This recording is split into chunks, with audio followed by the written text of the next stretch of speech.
Good afternoon. I'm George Latimer, Westchester County Executive, and I'm here with a group of individuals that have been an essential part of my world for the last 5+ months, 6 months, since last November. In the first week of November last year, we ended a political campaign that ended up with me contemplating what I would do as county executive. And having won the position, it was an opportunity to try to lay out a game plan that was part of what the campaign was about and part of what I had thought about for the 30 years of my public career prior to that election night. And within the first 10 days of that election, I wanted to reach out to people that I had met during my campaign year and in the years before that to try to draw people into first the process of forming an administration and forming policy, and then as part of an administration to administer that policy and to try to put a Westchester on a path with a different direction. Elections are choices. They're choices between individuals. They're choices of ideology or philosophy. And I think last year there was a very clear choice and a very clear direction that the voters want. But the voters, once having made a decision, then hold you accountable for whether or not you can articulate and solidify what that vision is and then actually implement it. And so some of the people who are here today were part of the process of helping to form that prior to Inauguration Day, and then now since then part of that. So I do want to make a point of introducing individuals who are here in the room, and they'll all be available for one-on-one interviews if you'd like afterwards. We created a transition committee, and on that transition committee I appointed 2 individuals who I thought would do a fabulous job, and they did, so much so now that they're an essential part of this administration. Ken Jenkins and John Nonna, who are the chairs of the Transition Committee. John is now our county attorney. Ken is now our deputy county executive. Also within that transition period, our executive director was Emily Saltzman, who I've known for years, has been a very effective official at the state government level, and she has now come on board as our deputy director of operations, and of course she's with us here. Joan McDonald is here as our director of operations for the government. And then we have some of the other 17 people, I've mentioned a few of the names already, that served on the core transition committee. And that includes Reverend Troy DeCohen, who is with us now in the Department of Social Services, Karen Pasquale, who's a senior executive in the city of White Plains, a longtime friend and well-respected member of both county and state government as well as city government. Elisa Keston, who's active in the not-for-profit world as a chief executive officer.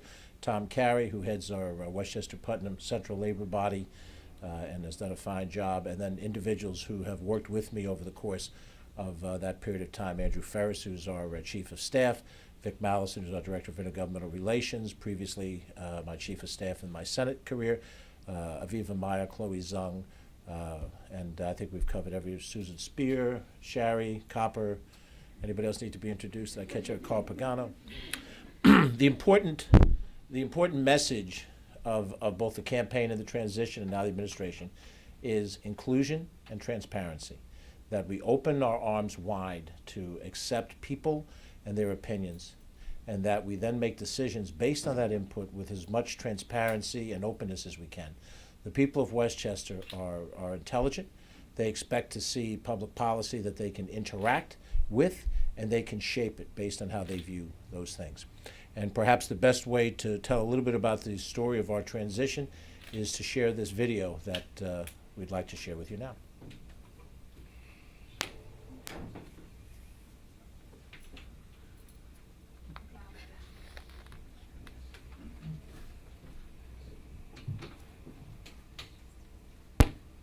Shortly after winning the election for Westchester County Executive, former Senator George Latimer announced the appointment of a 15-member transition team made up of community leaders, elected officials, activists, clergy, business, and labor leaders. This was the first of its kind in Westchester County. I felt pretty honored to be part of the transition team, just to be able to put some input into what goes on with our county government. Being part of the transition team was quite an honor. It's a privilege, it's a challenge. I appreciated that a lot of different voices were included in the process. It was an honor and a privilege to be asked by County Executive George Latimer to establish the baseline for what Westchester County is going to look like from a policy perspective for the next 4 years. Somehow or another it was managed in a way that everybody came together and everybody was looking forward to serving the community. It was an open democratic process from beginning to end. Everybody here is going to contribute, and you know that you're going to have something to present as well that's going to be useful. We had the privilege and the opportunity to really drill down and to look at every critical item and critical need. It was really wonderful to meet with and work with, share ideas with people who come from very different backgrounds. The team came up with numerous recommendations to improve county government, to institute best practices, and to resolve issues that we've faced in the past. It was to be government, of the people, for the people, and by the people, and I think this was a great example of that. Everybody working incredibly hard, intensely for 2 months. How do we make this thing better? How do we help people to live better lives? Being so inclusive, seeing so many different groups at the table and being heard all at once was fantastic. To me, it was a celebration of life and democracy at the same time. We had the opportunity to look at different departments. We discussed shared services, parks, housing. We looked at film and television production. Westchester Community College, DPW. Hunger issues, homelessness issues. Department of Social Services, Human Rights Commission. Veterans Affairs. People who are older in our community, people who have disabilities. Child care. There were so many different things that we talked about as a group. All of these different ingredients that create a great fabric for Westchester County. This county needed change, and everybody felt that. I'm very optimistic that through continued dialogue and continued engagement, we can really make a dent in those and make the county a better place to live. This is how government should work. This is what we call true democracy. The entire county as one. This whole transition process and the recommendations nourished democracy and nourished county government. My big takeaway from the whole process was the inclusivity of it all, having everybody there. I think the transition model will continue, and I think it'll be a boom for the county. I think everyone was excited about being a part of it. It was exciting to be part of that, to watch people and see how much they wanted to be part of shaping what things we were doing for Westchester County. People have been waiting for that opportunity to be heard, to have somebody listen to their ideas. When everybody participates, when everyone has a voice, when it's not just one person speaking, but we all speaking together, this was a great opportunity to see democracy at work.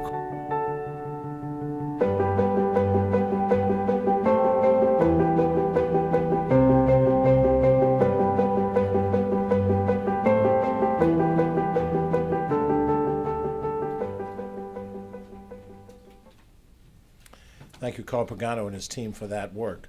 Elisa Keston, a member of our transition team, will be speaking, followed by Tom Carey and some other individuals. And Elisa, please. Thank you, George. Really, thank you. I was thrilled to be asked to be part of the transition team. Members were asked to work with others through a committee structure and to identify the challenges and opportunities facing our community. And then we were asked to make recommendations for actions based on what we had learned. And the resulting report, which is quite hefty, is based on the action of a really wide variety of people. You saw some of them, but just the tip of the iceberg in that video. Not only were the people involved on the transition committee, but on our smaller committees, and then we opened it up and had public input, and people came, and we had an opportunity for everyone to speak, and everyone had a recommendation to make. They shared good news stories. They shared some really disastrous stories, things that we needed to work on and that the new administration will be. The engagement and deep involvement of the committee on which I served, which was Social Services and Human Rights, was extraordinary, and I saw that repeated again as all the committees reported out. From where I sit as the executive director of an organization called Volunteer New York, for me, this was to be understood as a volunteer action. And someone once said that volunteering is the ultimate exercise in democracy, because you get to vote in an election once a year, but you vote every day when you volunteer about the kind of community that you want. And that's what George gave us, the opportunity to not only vote by being a part of the transition, but there are many people who took their time out from their work schedules and from their personal commitments. It was exciting. You could feel it. You could see it. And the result is that very hefty report, but that's not where it's going to end. It has to continue, and it's going to continue with an opportunity for daily voting through volunteering. And I look forward to doing my part and to saying yes where I can be the most helpful, and I hope others will too. So thank you again for setting this up for Westchester County.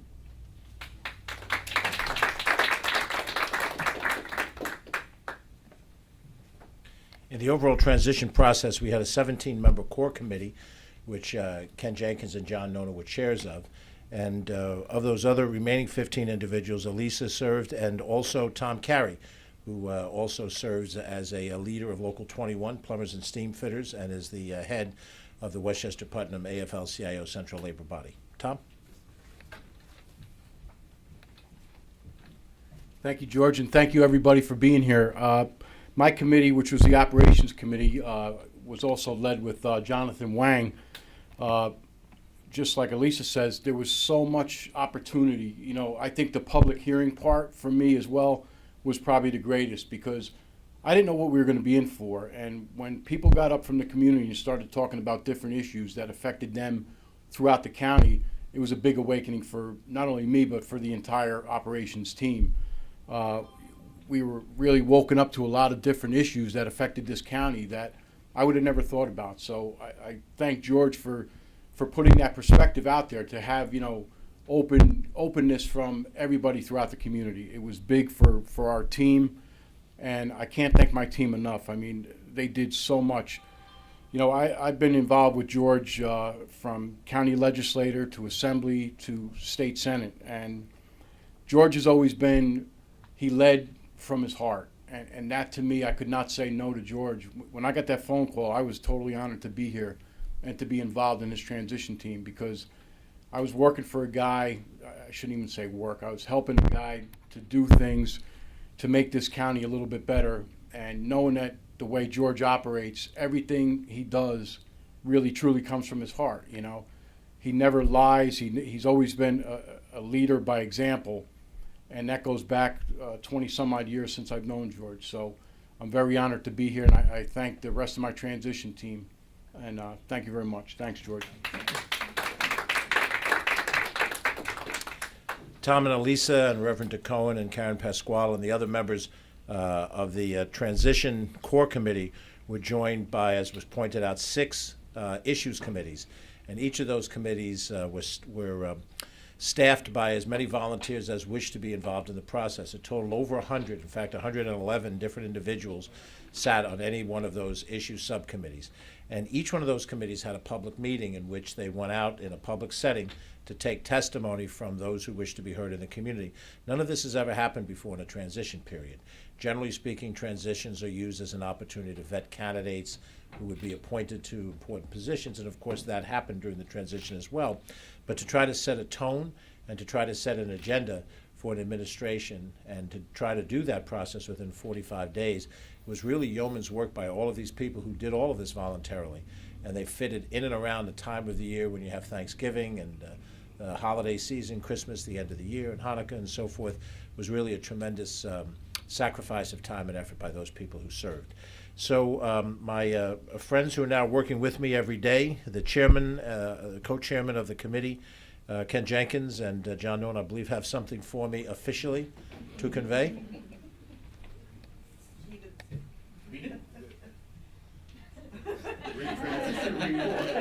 The transition report. This is the transition report. Thank you, gentlemen.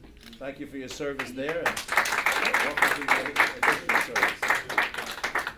As was pointed out, there are 582 recommendations that came out of this transition process. And we have already begun to implement some of them. Some of them you've seen already in a host of different areas, but we'll leave for any questions that our friends who are here from the press may have. And then if you'd like to interview any of the other people who are here, we're happy to do that. But I just want to make a personal note of thanks, both to the two of you, for those who spoke today and those who are here.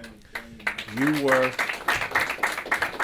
you proved and are proving every day with our boards and commissions something that I believed all my life, much less all my public career, which is that if you open the doors to decision-making to everybody, then people will rise in this democracy to participate. That really was the story of 2017 throughout the whole year, as people who otherwise never got involved in the political process thought it valuable to get in the political process. And they not only campaigned for candidates, they also articulated ideas, and they organized themselves around principles of common discussion. And there wasn't unanimity, there was disagreement, and that's what democracy is in the process. And I think it's led us so far in our young administration to deal with issues on both sides of the aisle with equanimity, something you don't see in Washington, something you don't see in Albany. Albany's gridlocked in my former House in the Senate right now, and Washington is putting on a display of bad government at its finest.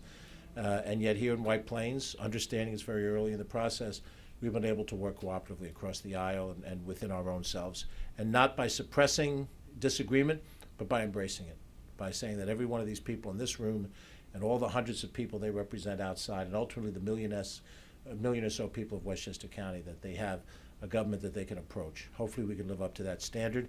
And now I guess it's my job particularly to go through these recommendations, and I'll bring it to our next meeting on Monday. So, thank you all. We've been joined by Bridget Gibbons, who's our Deputy Director for Economic Development as well, and Catherine Chaffee, who is ubiquitous as our Director of Communications, and she has members of her staff here.